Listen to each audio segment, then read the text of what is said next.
The emperors were born of virgins. Prophets were born of virgins in other religions.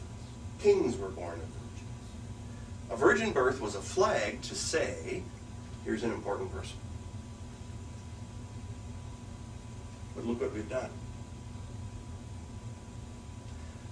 Look what we've done with the virgin birth, and look at what we've done to women with Mary. And so I'm here to say the Virgin Mary wasn't, and certainly wasn't at the conception of Jesus. Because you see, the Holy Spirit is Spirit, and we know that because right in her name is the word Spirit. And I say her advisedly because I see the Holy Spirit as a continuation of wisdom. Sophia in the Old Testament, which was female. So even if the Holy Spirit had a Holy Spirit penis, that would be kind of odd, given that the Holy Spirit was female. What about God? Maybe God has one. Except that Jesus said, forgive the patriarchal language, that God is Spirit, and the day is coming and now is when those who worship the Father will worship the Spirit in truth. Apparently God doesn't have one either. And in the pre-scientific worldview of the biblical Middle East, the woman was a garden. And the man deposited the seed into the garden, and the woman just sort of didn't do anything but host the seed, and it grew. And so for biblical people, it becomes real important, biblical time people, that somehow in that bloodline, because bloodlines are critically important, that God has to be there. For Jesus to be fully human and fully divine, somehow God has to be one of the parents. And so this myth, and I say myth in the most positive way, developed about the virgin birth, the impregnation by the Holy Spirit.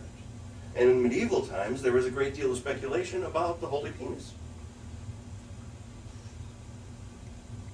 So women, of course, are of value if they're virgins. And if they're not virgins and they're married to you, and you're pretty sure that they haven't strayed on you, and they can give you a firstborn son, well then they probably have some value, but only up until they do that, you see. And then if you divorce them because they can't give anybody else a firstborn son, incontrovertibly, because we don't know in biblical times about gestational periods and anything really about the reproductive system. Now you're damaged goods, and if I divorce you, you're consigned to a life of prostitution to make money. And so good girls become nuns. They consecrate their virginity to the church. And if you don't, well, eventually, several hundred years later, I guess marriage is a decent vocation. We've taken Mary and used her to turn every other woman into a whore. And we've done it in the name of God, and it has to stop. Joseph was the biological father of Jesus, and the Holy Spirit acted in that conception in a mysterious and wonderful way. And Jesus was, understand in a way that we can understand, fully human and fully divine. But we have to stop talking about women as if their value is a piece of tissue, just as we've learned to stop talking about men as if their value is a piece of tissue, or better yet, the lack thereof. In other words, are they circumcised? 2,000 years ago, we took men off the hook. We still have women hanging from the hook. Is Mary a virgin? Physically? Sexually? No. She had more children. And I don't care what Rome wants to say about the word for brothers being cousins. That's just eisegesis. There's your Jeopardy word of the day. Exegesis is when you look at the biblical text and you pull your doctrine from it. Eisegesis is when you look at the biblical text and shoot your doctrine into it. And yet Jesus was radically open. Mary was radically open to God. Mary sat there and fed Jesus from her breast. And how uncomfortable that has made 2,000 years of celibate male clergy who had unresolved issues with their mothers. She raised them. She went through the teenage years, which Jesus had, or he wasn't fully human. He rebelled. He achieved his own identity. And then he stepped out into the world, and Mary said, I don't much like that identity. This boy's crazy. He's going to get himself killed. And she chased him to a house and said, get him out of there. I'm taking his crazy self home before something bad happens. And she loved him enough to stand with him at the foot of the cross as he hung above her and died, and cared enough about her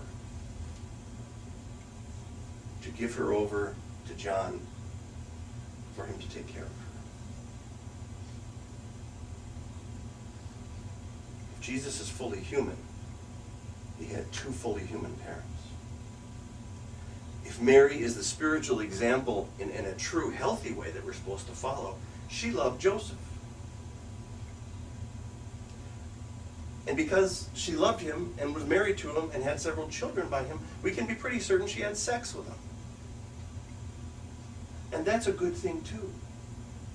Jesus, to be fully human, had to come from a family that was a family and not some charade where we have to call Joseph the foster father of Jesus just to be sure that everybody knows that there wasn't anything going on. And then we wonder why people come to the church today and we say, look, we got this guy, he was born from this virgin. And they weren't raised in the church, as more and more people today are not.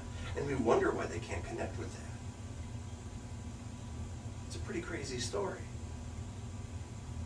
We can still talk about virginity.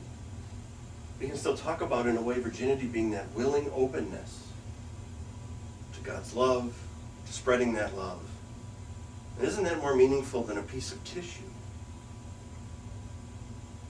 And while we're on it, let me commit one more heresy. I believe in the Immaculate Conception of Mary. I believe that Mary was conceived without sin.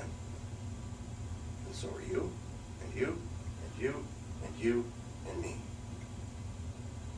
Because, you see, I don't think original sin is what we've been told it is. And I don't think there's anything sinful about the conception of a child. And so while I have no problem with Mary being classified as that, I think we all can claim that. And it's time that as a church we take a healthier view of sexuality and realize that it's a part of human life. It is a gift of God. And it isn't a problem when we use it, any more than it's a problem when we use our left hand and our right hand. It's part of the human experience. And I believe if Jesus is who we say Jesus was, he had to be fully involved in that human experience. And that means two fully involved parents and fully involved family, friends, neighbors. If not, we relegate him to this super being that we tend to turn him into in times of strife and in times of struggle, where we elevate his divinity at the expense of his humanity. And now we have a Jesus who we can't even begin to access because he's so much other than us, when the grace of the incarnation is that he was so much one of us. Amen.